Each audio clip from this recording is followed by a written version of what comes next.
তোমরা যারা ক্যালকাটা ইউনিভার্সিটির আন্ডারে সেমিস্টার 4 রাষ্ট্রবিজ্ঞান অনার্স কোর্সের ছাত্রছাত্রী আছো, তোমাদের জন্য আজকের ক্লাসটা খুবই গুরুত্বপূর্ণ। আজকের ক্লাসে তোমাদের ডিএসসিসি 5 পেপারের 100% কমনযোগ্য সাজেশান এবং সঙ্গে মডেল প্রশ্নপত্র অর্থাৎ মক টেস্টের প্রশ্নপত্র নিয়ে আলোচনা করব। প্রথমে তোমরা সাজেশানটা বুঝে নাও এবং এখানে হয়তো প্রশ্নের সংখ্যা একটু বেশি দেওয়া হয়েছে, তবে যেগুলো মোস্ট ইম্পর্টেন্ট প্রশ্ন তার পাশে স্টার দিয়ে চিহ্নিত করা হয়েছে এবং তার থেকেও তোমরা যারা আরও বাছাই করে পড়তে চাইছো তোমাদের জন্য তো মডেল প্রশ্নপত্র আছে।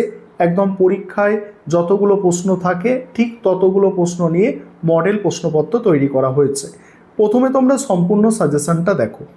প্রথম প্রশ্ন আছে, আধুনিক ভারতের রাজনীতিতে উপজাতি বা ট্রাইবদের ভূমিকা ও রাজনৈতিক চেতনার বিকাশ আলোচনা করো।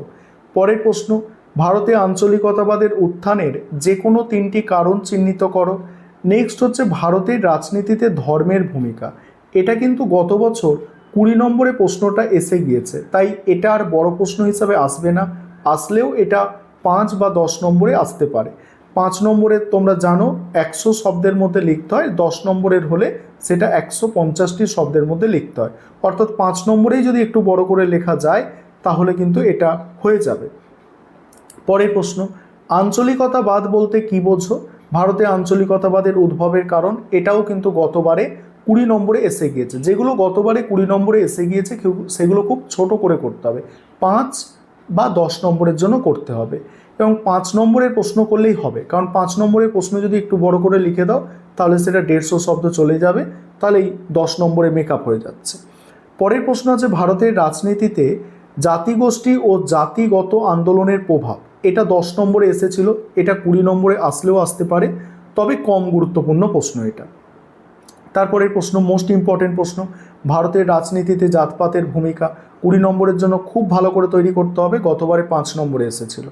ভারতের রাজনীতিতে ভাষার ভূমিকা 20 নম্বরের জন্য তৈরি করতে হবে, গতবারে 5 নম্বরে এসেছিল। তারপরের প্রশ্ন, উপ আঞ্চলিকতাবাদ বলতে কি বোঝো? এই প্রশ্নটা গতবারে 5 নম্বরে এসেছিল। মোটামুটি গুরুত্বপূর্ণ প্রশ্ন আছে, খুব যে গুরুত্বপূর্ণ তা নয়, ঠিক আছে। তারপরের প্রশ্ন, ভারতের সংবিধানে আদিবাসীদের জন্য কি কি অধিকার সংরক্ষিত করা হয়েছে? এটা গতবারে 5 নম্বরে এসেছিল, এবারে 10 বা 20 আসতে পারে, তবে 20 আসার সম্ভাবনা কম, 10এই আসার সম্ভাবনা বেশি। মডিউল 1টা তোমরা বুঝে গেলে। এবার মডিউল 2 দেখো। মডিউল 2 এ প্রথম প্রশ্ন আছে, ভারতের নয়া সামাজিক আন্দোলনের চরিত্র বৈশিষ্ট্য। নেক্সট আছে, মানবাধিকারের ধারণার বিবর্তনের ইতিহাস আলোচনা করো। নেক্সট হচ্ছে, ভারতে নারী আন্দোলনের উদ্দেশ্য মূল্যায়ন করো। নেক্সট, ভারতে মানবাধিকার আন্দোলনের ওপর টিকা লেখো। তারপরে আছে দেখো, ভারতের রাজনীতিতে শ্রমিক সংগঠনের ভূমিকা। গতবারে 20 নম্বরে এসেছে, এটা বড় প্রশ্ন আকারে আসবে না, ছোট প্রশ্ন আসতে পারে। আর পরিবেশ আন্দোলন, এটাও গতবারে 20 নম্বরে এসেছে, এটাও 5 বা 10-এ আসতে পারে। ভারতে কৃষক আন্দোলনের প্রেক্ষাপট, রাজনৈতিক গুরুত্ব, এটা এবারে 20 নম্বরে আসতে পারে। তারপরের প্রশ্ন, ভারতে নারী আন্দোলনের প্রকৃতি বৈশিষ্ট্য, সামাজিক পরিবর্তন, এটা 10-এ এসেছিল, এবারে 20-তে আসতে পারে। পরের প্রশ্ন আছে, ভারতে দলিত আন্দোলনের কারণ ও প্রভাব, এটা গতবারে 10-এ এসেছিল, এবারে 20-তে আসতে পারে। নেক্সট, 1970-এর দশকে ভারতে নারী আন্দোলনের প্রকৃতি আলোচনা করো। এটা খুব ভালো করে বড় প্রশ্নের জন্য তৈরি করবে তোমরা, ঠিক আছে। সমকালীন ভারতীয় রাজনীতিতে কৃষক আন্দোলনগুলির ভূমিকা। নেক্সট হচ্ছে, ভারতে মানবাধিকার বা পুরো অধিকার আন্দোলনের মূল বৈশিষ্ট্য বা ও তাৎপর্য আলোচনা করো। তারপরে প্রশ্ন দেখো, তারপরে মডিউল 1 থেকে 5 নম্বরের প্রশ্ন হচ্ছে মডিউল 1 থেকে। দেখো, আঞ্চলিকতাবাদের কারণগুলি সংক্ষেপে লেখো। ভারতের রাজনীতিতে ধর্মের ভূমিকা বা প্রভাব লেখো। নেক্সট হচ্ছে, ভাষাভিত্তিক রাজ্য পুনর্গঠনে রাজনৈতিক তাৎপর্য। ভারতে আদিবাসী জনগোষ্ঠীর রাজনৈতিক দাবি। তারপর হচ্ছে পৌকলিকতা বা দেখো এনথিনিটি কি বা সংজ্ঞা দাও। তারপরে আছে দেখো, তারপরে মডিউল 2 এ আছে দেখো, প্রথম প্রশ্ন আছে, স্বাধীন ভারতের শ্রমিক আন্দোলনের প্রধান ধারা বা সমস্যা। পরিবেশ আন্দোলন হিসাবে চিপকো আন্দোলন করবে, ঠিক আছে। তারপর হচ্ছে, লিঙ্গ ও যৌনতার মধ্যে পার্থক্য। তারপরে আছে দেখো, 3টি প্রজন্মের মানবাধিকার বলতে কি বোঝো। তারপরে আছে, ভারতে মানবাধিকার আন্দোলনের ওপর একটি টিকা লেখো। 5 নম্বরে গতবারে এসে গিয়েছিল, এই প্রশ্নটা একটু স্কিপ করে যাবে, এটা করার দরকার নেই। আর এই যে 3 প্রজন্মের মানবাধিকার বলতে কি বোঝো, এটা প্রথম প্রজন্ম বা দ্বিতীয় প্রজন্ম শুধু একটা তুলেও প্রশ্ন দিতে পারে।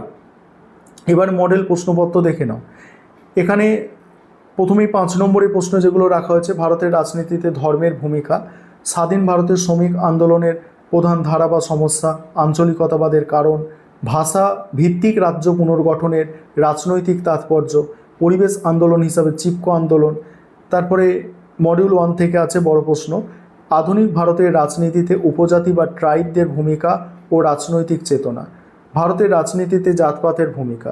যে কোনো একটি মানে প্রশ্নের উত্তর। এবার 10 নম্বরে ভারতের রাজনীতিতে ভাষার ভূমিকা আছে। তারপরে ভারতীয় সংবিধানে আদিবাসীদের জন্য কি কি অধিকার সংরক্ষিত হয়েছে আলোচনা করো। মডিউল 2 থেকে দেখো, ভারতে নয়া সামাজিক আন্দোলনের চরিত্র বৈশিষ্ট্য, ভারতে কৃষক আন্দোলনের প্রেক্ষাপট ও রাজনৈতিক গুরুত্ব।